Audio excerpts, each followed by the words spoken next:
episode tonight, our Mayor of Dumaguete City, Felipe Remollo. This is the second part of our interview last Wednesday concerning the infrastructure developments that are going on in the city.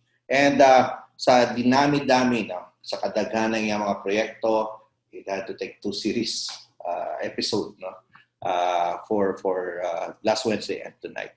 So here's our interview with Mayor Remollo. Sir, meron kang ginagawa rin ngayon na housing project for Typhoon Sendong victims. Ang ganda daw nung ano na yan, housing project na yan, sir. Wala comparable na sa mga middle income subdivisions. Correct, sir. Na sa kuan. Actually, that was donated by NHA, National Housing Authority, bought in about 7 years ago. Unya nagka-problema kay adunay may claim nga tenant sila, nagkakaso, naabtan pa na ako ng kaso. Then during my first year as mayor, comebacking mayor in 2016, atong na fast track ang resolution sa kaso in our favor, in city's favor. So in 2016-17, we took over and napa-eject na to tong claimants. Nakaroon, fully developed na. Okay. All the roads, streets, cemented, naanay poste sa linya sa Noreco, naana po'y linya sa tubig sa Dumaguete City Water District. Kuwan lang, kanang we are just waiting for wala ko na yung tong official turnover sa NHA sa city. Okay. That was supposedly March. So hopefully, even with the pandemic, kasi mag-turnover na naman itong deed of donation or deed of transfer from NHA to the city of Dumaguete so that we can now start building houses there. Okay? Ato pa nang planohon kung lease to own ba na or just purely lease para mas mababa ang bayranan. Okay? Mo po na pero kitong mga sindong victims actually dito sa barangay Hunog, more particularly sa Lunoy, dugay-dugay na sila naghulat nga naganahan na po sila mo on-site sila sa Lunoy. So we found another way of relocating them by putting them on site dito the pit yun sa a few 100 meters, 200 meters away from the river. Okay, it's a nice location. Unya ang kitong mga biktima sa Sindong, mo the same biktima po sila sa nasunugan, 40 families, 40 households. Di na po sila mobalhin kay nakabalo sila nga ang naapotay na kung project diha nga kining gitawag og multi-purpose evacuation center. Naana na siya diha, hapit na mahuman. Og kanang the future site of a satellite elementary and high school sa Hunog. Okay. Walking distance na, di na sila muadtog sa Hunog High School nga layo-layo. Diba? Muna nga yung sila, dinhin na lang yung manimuyo, kaya tuol na din ang future. Ato na nang studyuhan with DepEd 2 years ago. And they already gave their assent, no? ang atong DepEd school superintendent. Mayor, you've been strengthening also the infrastructure projects and programs sa mga barangay level, no? In fact, yung mga mini government centers mo sa Barangay Taclobo at Kadawinulan, maybe you can discuss this to the public, sir. Well, ganiha. Miyaagi ko sa Taclobo. For the first time, they will have a multi-purpose center and a gymnasium. And tapat diha ang I think that will be the biggest two-story edifice or building that will serve as a barangay hall of Taclobo. Karon ang Taclobo barangay squatter sa West City Elementary School. Di pag yun na barangay 7 pag yun na din na Taclobo. So karon na budgetan na siya, there will be 2-story building. Ganiha miagi ko napinsahan na. So hopefully before December makompleto na po ang pondo niya na ang construction. And not only Taclobo, nakapalitan po nato, nakapalit na po tagkuan Luna para po mabalhin po ang Banilad nga barangay hall. We bought almost 3,000 square meter property in Banilad. Nabayran na. Kitong nakabayad na po sa additional about 2,000 square meters kining sa Kandaway. Okay, butangan po multipurpose gym. Kung na po'y budget ang share sa city, sa IRA, sa province, atong i-allocate for that. No? And kadawinunan, of course, kita na gito na human na po itong iyang, ang ilang multipurpose center sa kadawinunan. And with the health center, napunta na together with that, ato po nang napalit ng yuta para good for this purpose. Including Hunog, napoy Hunog. Now, kanang barangay 8, naapod tayo pa-allocate ng 7-something million para sa multipurpose multipurpose hall or building, including a sports complex like a basketball court, volleyball court.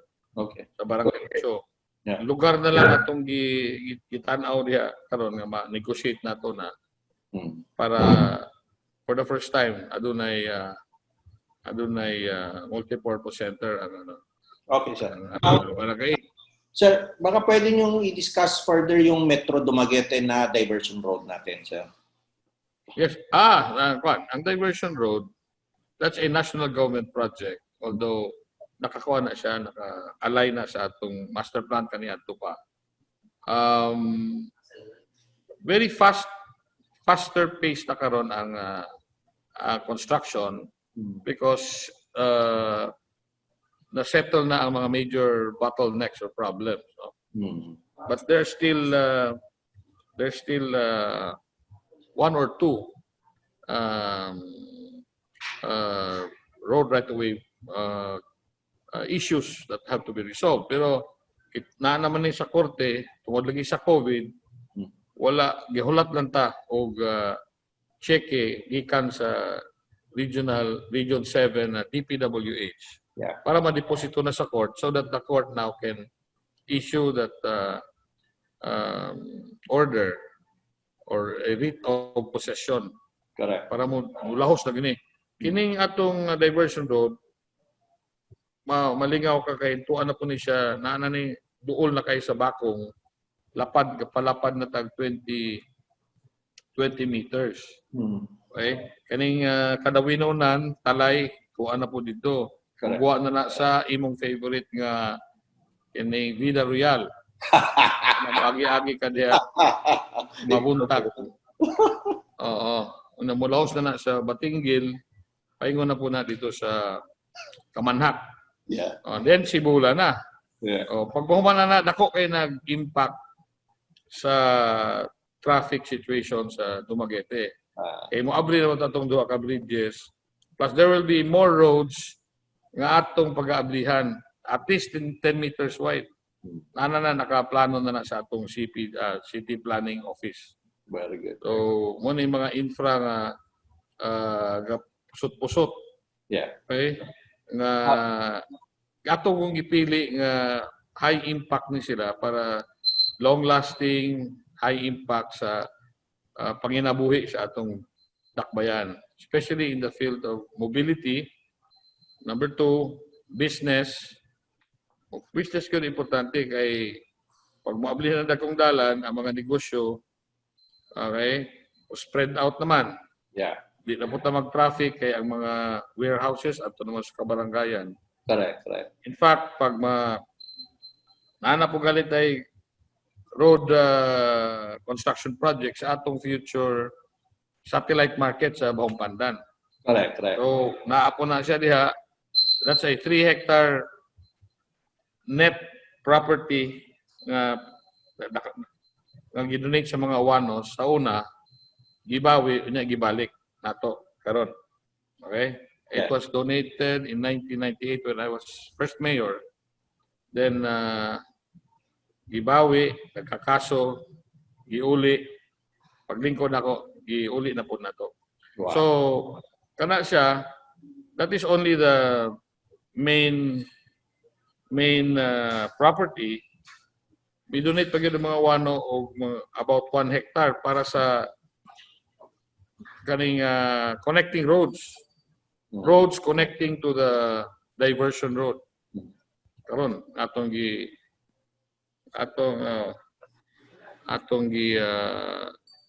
pag i-construct, no? Yeah. Nakabiding na ni siya. Okay. Sir, katong sa relocation natin sa mga tempura vendors at saka mga masurs, what made you decide on that? And then ang ganda-ganda ng lugar nila ngayon eh. So what made you decide na doon talaga sila ilagay, and what are the other plans for them, sir? Well, blessing in disguise po ng new normal. Kay mga tao nakauna na po nga. And maayo po ng in fairness, no? Maayo na to pag pili gyud si Albert Aquino. Correct, sir. He was very articulate in communicating what the administration wants for our people. Correct. Maayo siyang pagkadala nga nihangyo gyud nato sila, and they were ang mga sectoral groups ipasabot yung pag-ayo, including the tricycle drivers.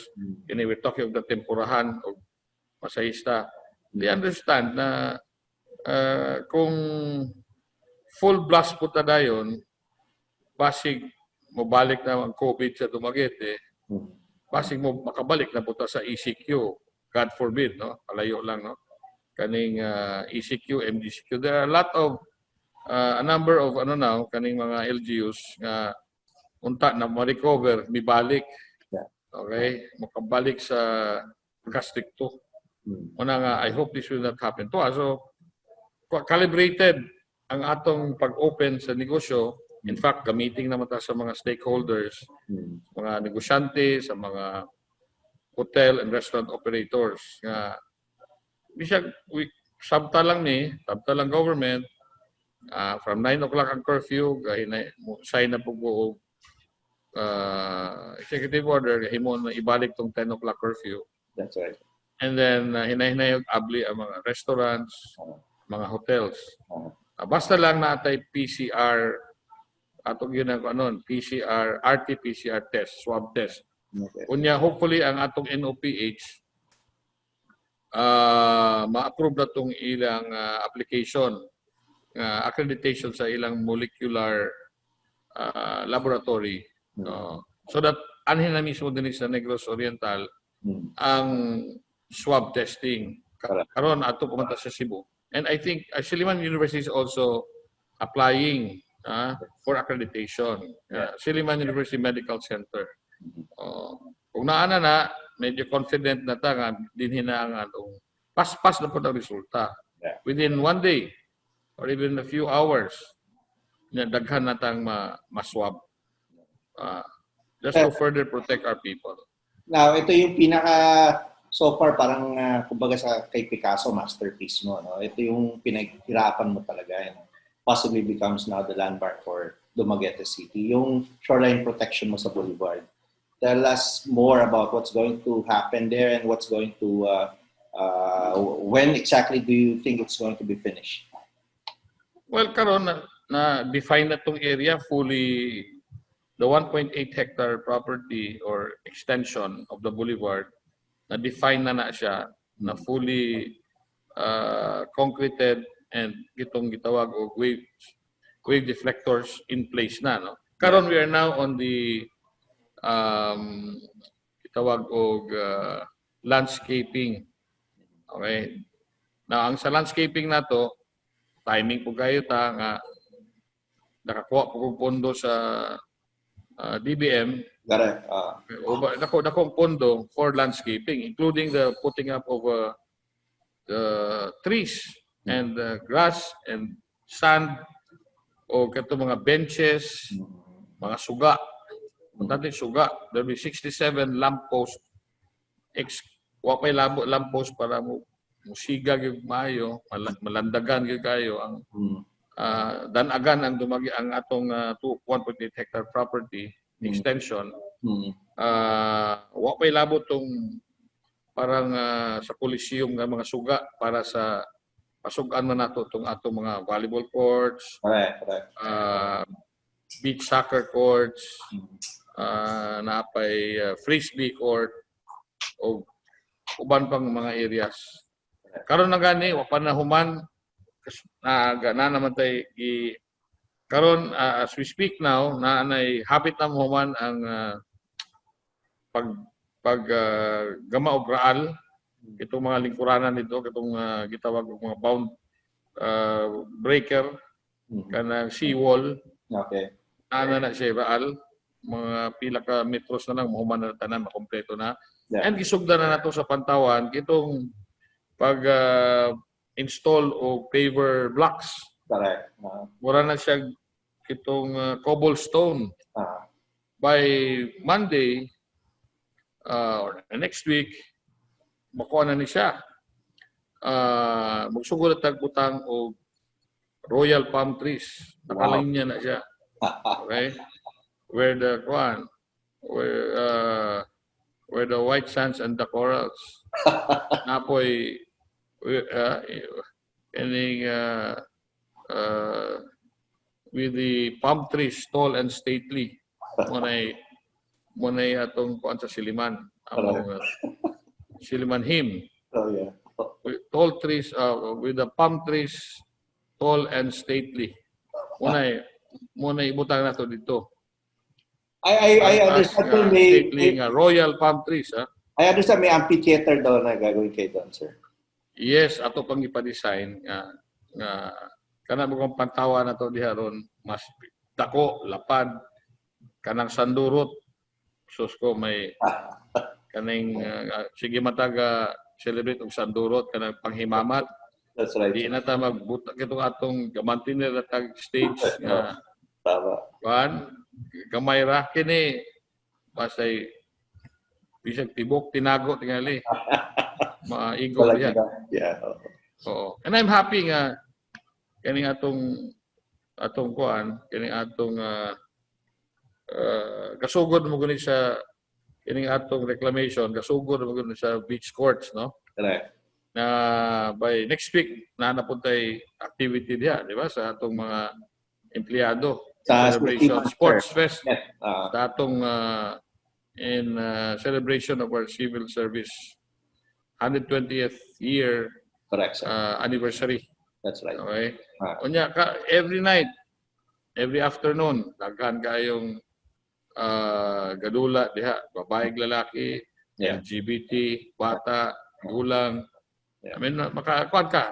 It's heartwarming na instead nga magdroga, magsugal ni mga bata, mga tao, tuwa na sa sports. Correct. Frisbee, karon frisbee very popular.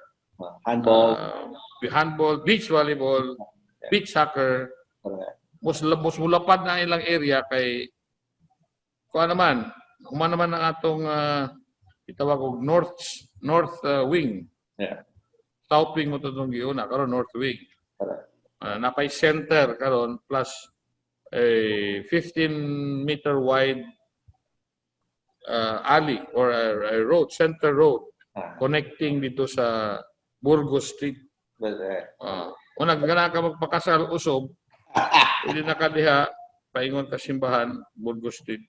Was it intentional for you, sir, talaga to make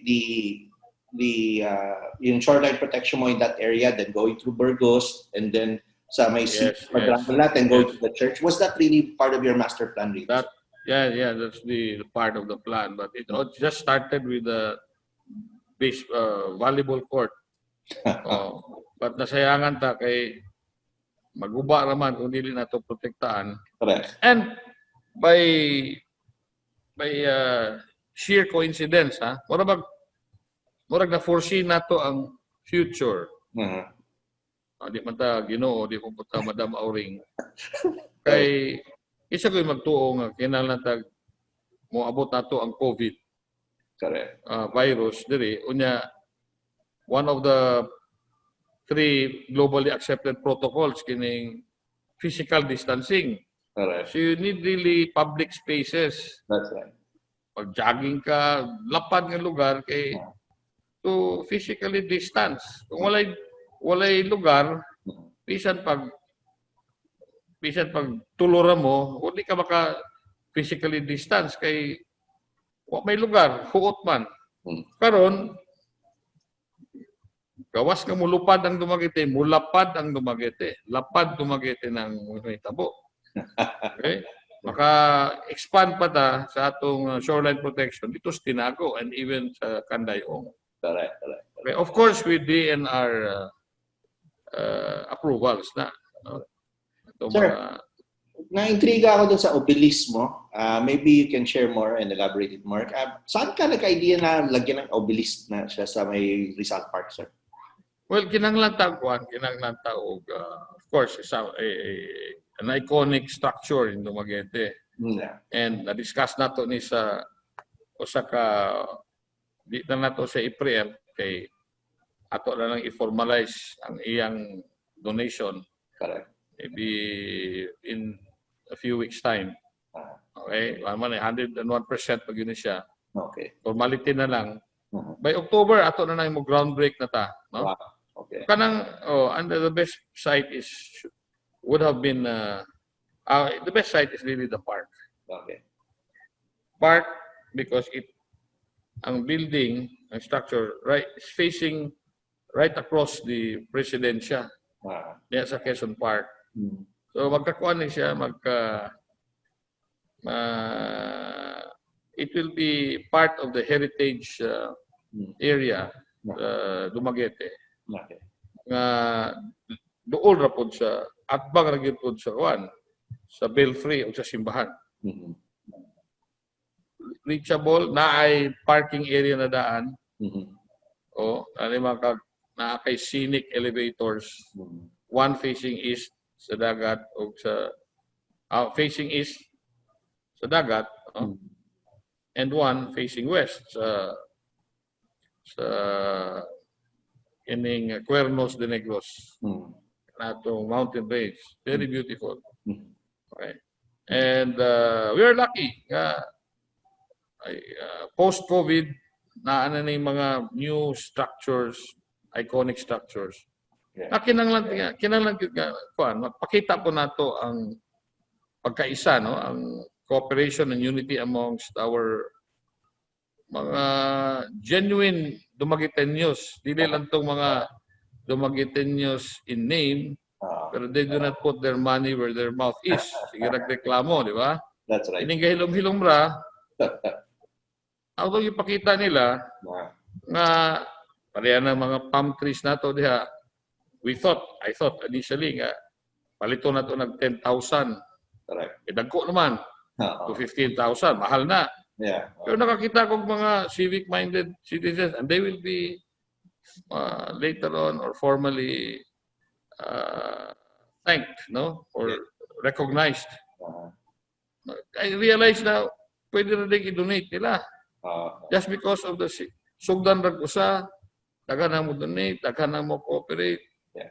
And that's my forte. Yes. Put people together and make them realize as a community, we can show the outside world, those outside of Dumaguete, taga Dumaguete, dili lang Facebook, dili lang laway. Action ang taga Dumaguete. Ang real, ang genuine, those who love Dumaguete, they really will put their money where their mouth is. Not just the rich ones, no? Kaya kung nakay talent, okay, you can contribute your talent, no? Your services. That's right. Okay? Kung ordinary kang tao, sige, manili ka dito or matabang ka aswat atong palm trees. Ngani, dinay passerby dito, gusto rin mismo mga engineer sa Boulevard. ako na pong gi-entertain. Mayor, drawing yun siya. Mayor, pwede ba kining kuan diri sa Boulevard, kining inyong silya diri ipaatras gamay kay he made sense. Yeah. Pwede ba nga i-extend na lang po ning wapo man ning atong shoreline protection. Extend na lang para ma-connect ni sa Pantawan 1. Oh, he made sense kay kinala mulapad ang jogging area o walking area sa atong President Boulevard. That's right. Unya mabutangan po shoreline protection o kaning wave deflectors. Sir, these are just initial projects that you're doing. In fact, tingin ko ang dami pa kang gagawin. No? But with this list of and with these ongoing projects that you have now, right now, this is quite unprecedented with any local government unit. No? And this takes prudence in terms of financial management. How were you able to finance all of these projects, sir? Na ang dami Just focus on, let's say, focus on the essentials, no? Or the high impact projects.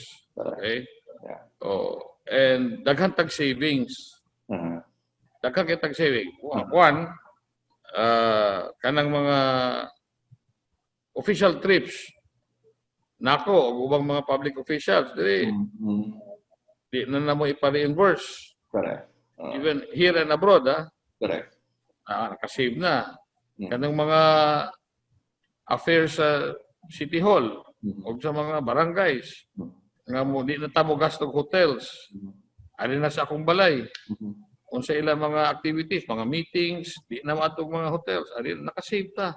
Okay. Itong mga sakyanan ako, ipagamit, nakasave ta. Okay. Okay? Uh-huh. Pero naka-importante, ang prudent mo gasto, atong wala tay kuan, walay pangawat sa gobyerno. Correct. Okay? That's right, sir. I don't know if I have to tell you. Kung kawat man ang kwarta sa gobyerno, wa kay makitang proyekto nga locally funded. Yes. Wag na, wala tayo. Ikaduha, ikatulo pa o ikaupat. Kanang atong intelligence fund, wala to gastusan na. Okay. Tama, sir. Di ba? Yes, sir. Makita naman na to. Di ba? Uh-huh. Muna kadaghanan sa mga local executives, intelligence fund, tagko kayo. Kunya, ato nila, I don't know how they will spend that. No? Kita, maybe just to dispel these people or malicious minds ba nga ilabta na kwantili na to. We want to save government money. Right, that's right. Oh, kaya kung pa na itong isip, wala tayong mapakitang proyekto. Right. And lastly, let's say nakutag project, let's say kanang that this 1.8 hectare reclamation. Easily makagasto ka na kwan if you about 15,000 per kung kanang per square meter, no? Easily mga abot og 50 milyones gamay ra na.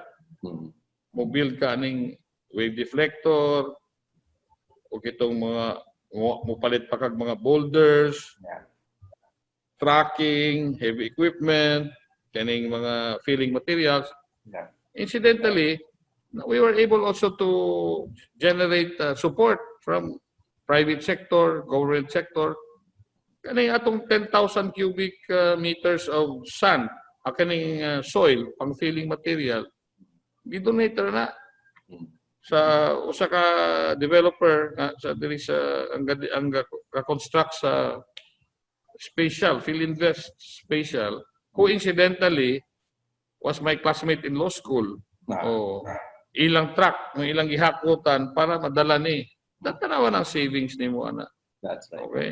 Ito mga gatag-iyag, mga yuta, nga daghang boulders, apil na po ng kaning private developer po diri nga Camellia Homes. Daghang kay na sila boulder, gipangayon na to na.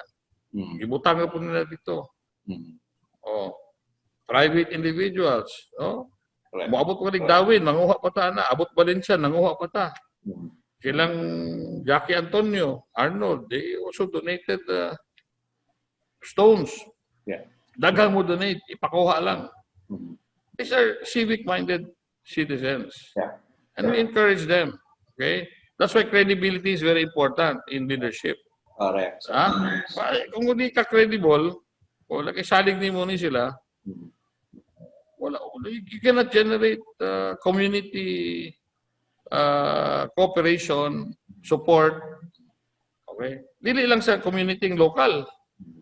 Itong mga mabot pag China, sa Manila, ato mga amigo nga mang-donate, especially sa COVID.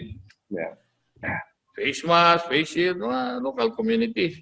That's right. Local and foreign, ha? Yeah. Yeah. So, amot lang, nanghambog na ba ko nimo, but I'm just telling you what the reality is. That's right, sir. That's good to hear. Kuha lang yun kay, Yeah. ngayon ako ka nga, why did this happen nga? Di man dato ang Dumaguete. Correct. The key here is the private sector cooperation. Correct. And this cannot be done kung walay salig nimo ni mga tawhana. And I can tell you that in with a straight in the eyes. Correct, sir. Regardless of what some one or two people would think. But sa legal parlance, the thing speaks for itself. Because if you're not credible, you cannot convert this credibility. Lain po na, credible ka, you're able to convert credibility into generosity. Correct. Sa other people. Yes. Doon na, there are two aspects. That's right. Oh, you will be credible, but you're not also able to harness the support of the private sector. That's right. Okay? Siyempre, pareha ba na Dino nga kuhan ba? Kung sa mga kontraktor, mangumisyon kanila, di na sila mutabang. O karon any contractor, mayon ko ka, hulma ko sa imong kuhan, hulma ko sa imong kuhan, imong bulldozer, o road roller, o kanibang breaker. Correct. Pagpahulam dayon, kay, matay, civic-minded po sila. Correct. So, wala na nila. Kung appeal ka sa ilang payroll, ay, Diyos ko. Goodbye. Goodbye ka, ay, ikaw, nakakwarta bitaw ka, di ba? Wala po kayo nawong i-add to nila. You cannot face them straight in the eyes na mga ipagpabor nga nangayo naman kanila. Correct. I don't know if these malicious people will believe us, but that's the truth. But sir, with all of these projects that you have, what are the economic benefits na makikita mo under the new normal? Pag natapos na lahat ito. Well, definitely, kita mo yung gitawag engine for growth and business. Okay. Okay? Wa mo kayo, unlike Metro Manila, na dako kayong developer, but kasugod-sugod na dili, like Philinvest, na dili si Robinsons, hopefully sila SM Group will come here. Okay. Villar is here already. That's right. Ang city, kanama ko tayo master plan. Di po taganahan nga ang private mo master plan dire kay basic magkalawgaw na ba. They have to follow our master plan. Okay? So, we are really the engine of growth. The city now does it. Okay? So, mo pitch in na lang ng mga developers local, priority kung local, kung dili nila kaya, national and international. Di na ako nakita mga-deals nga, di manggali kayo ko particular on relying on the national government. Kidaghan ako, national, daghan kayo sila priorities and then kailog. Correct. If you start dealing with the private sector, of course, and tell them there's di makamalugi na this is business, but at the same time, you're able to help our people and develop our city. Now, tell me, sir, under your administration, sir, do you think the Dumaguete City is ready for the economic challenges ahead, given the pandemic, how long this will last? We're not sure about Yes, definitely.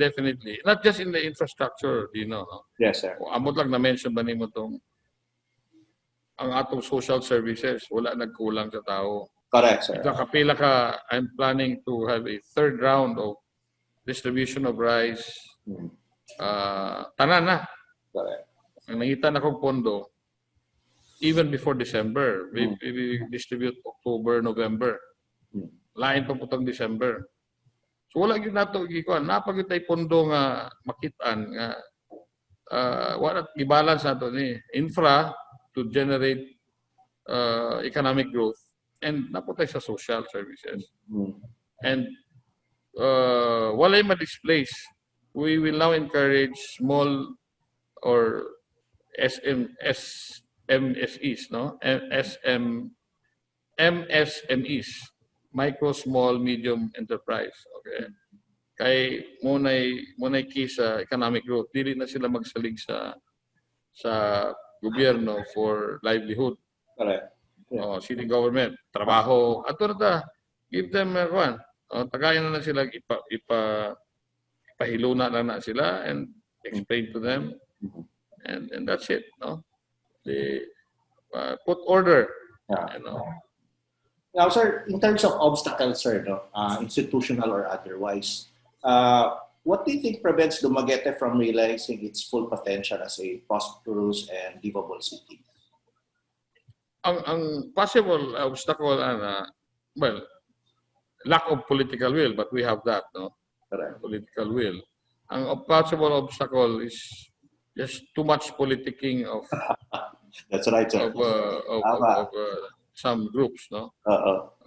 And may affect us definitely. Whether I will have to rely on our people to be more vocal, to be more visible, and to say their piece na gusto nilang mahitabo ni.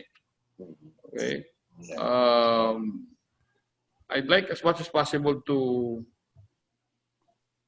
accommodate or to cooperate and harness also the support of our congressmen, our provincial government, to have a holistic, so that I'll try to explain to them our vision for Dumaguete, and hopefully as the key city, capital city, and the gateway, it will also generate the economic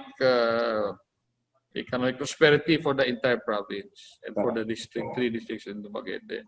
So mura na siya. Yeah. Okay, whether you like it or not, all our public officials here in the province have a stake in Dumaguete City. Okay. Sir, Sir, at this juncture, sir, your final thoughts and message to our Negrenses and people of Dumaguete City, sir. Okay. Soon our infrastructure projects, that this is the main topic of our program tonight, will be unfolded, no? Meaning makita na nimo ang karon hinahinay na makita na gini mo ma-fully accomplished nato ni makita na gini mo ang mga 85 to 90% accomplished by December of this year. Muna akong target.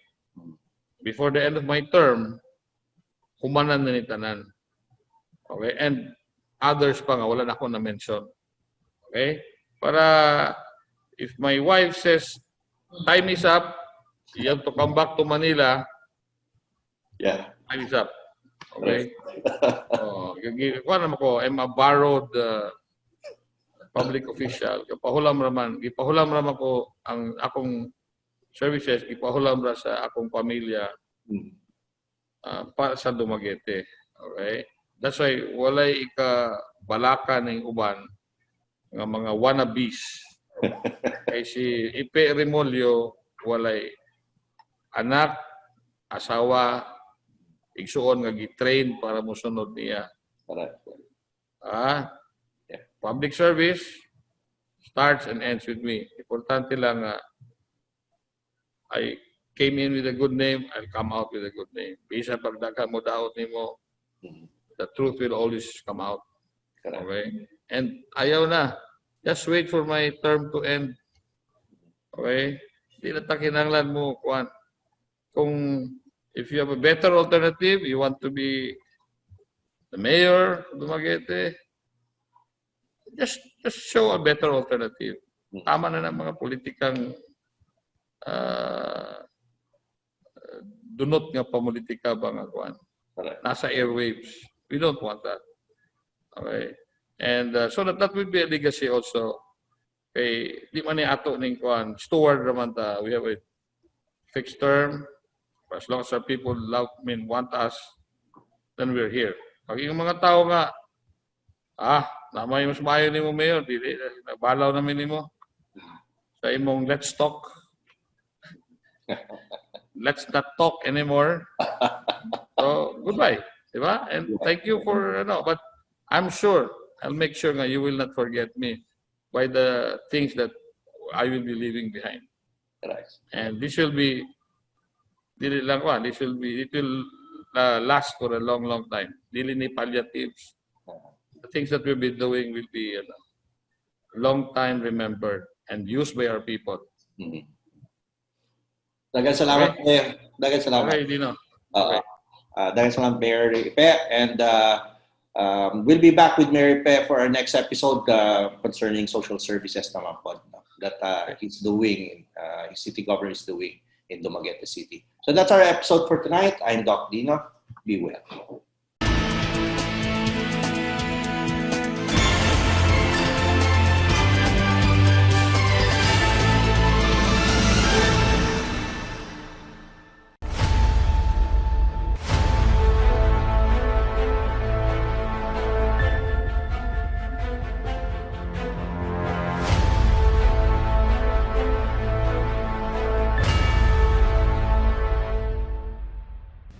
Despite the COVID-19 pandemic, the administration of Mayor Felipe Antonio Ipe Remollo continues to implement infrastructure projects to benefit the people and sustain economic activity as we shift to the new normal. Among the major infrastructure projects are the construction of the first ever two full-span concrete bridges, the Colon Bridge, and the Batingo-Bagakay Bridge near BIR. Construction of two multi-purpose buildings in Barangay Batingo to be named in honor of Kalinika Pal, whose family donated the 1-hectare lot. City's Evacuation Center in Barangay Talay with complete amenities. Construction of the city's satellite hospital, also in Barangay Talay. The Central Materials Recovery Facility, or MRF, is almost done. It shall house the equipment that will convert solid waste into useful byproducts. Once operational, the old dump site will be closed for good. To provide ample space for parking, decongest traffic, and ensure the safety of the learners, the city constructed setbacks in public schools. In partnership with the National Museum, the old Presidencia has been restored and shall be converted as a regional museum to the house artifacts and historical documents and preserve the noble and rich heritage of Dumaguete City and Negros Oriental. In support to mass housing projects for informal settlers, the city government, in partnership with Gawad Kalinga and the National Housing Authority, has invested in the housing project for Typhoon Sendong victims. Provided road and water supply for GK Village. To revitalize the barangays, the city government has also partnered with other agencies to build some facilities such as the Kadawinunan Evacuation Center, Hunob Covered Court, and Taclobo Mini Government Center. To facilitate the completion of the Metro Dumaguete Diversion Road, Mayor Remollo has directly negotiated with some of the lot owners for the eventual opening and use of their properties as road right-of-way. And to boost the livelihood of the informal sectors, the city government has organized and relocated tempura vendors in Piapi and Bantayan. Organized and relocated tempura vendors and massage therapists at Press Club. The ongoing shoreline protection project in the south end of the Rizal Boulevard is on track to protect the homes and establishments from big waves and storm surges, as well as provide additional spaces for sports and recreation.